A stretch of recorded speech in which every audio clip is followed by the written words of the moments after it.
السلام عليكم. ازيكم يا جماعة، عاملين ايه؟ يا رب تكونوا بخير دايما كده على طول. النهاردة انا في حفل افتتاح كافيه كوبرا او كوبرا كافيه، محافظة دمياط، بشارع وزير. شارع وزير ده من المناطق المعروفة والكويسة في محافظة دمياط. النهاردة انا جاي اقول الف مبروك وربنا يوفقه ويرزقه عبد الله مسعد ده، يعني صاحبي واخويا. النهاردة انا جاي ابارك له واحضر معاه الافتتاح النهاردة. ربنا يوفقك يا عبد الله ويرزقك.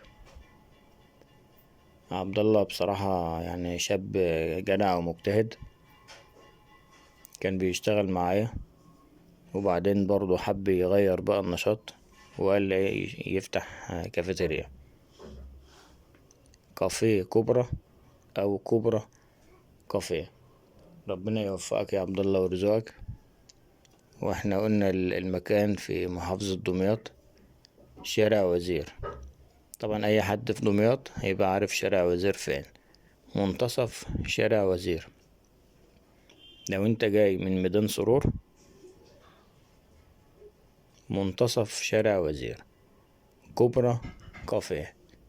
ربنا يوفقك يا عبد الله ويرزقك وتكون فتحة خير. ويا عالم ربنا يوسع عليك ويبقى فيه كذا فرع ان شاء الله للكافيه ده. ربنا يوفقك يا عبد الله. سلام. سلام يا جماعة.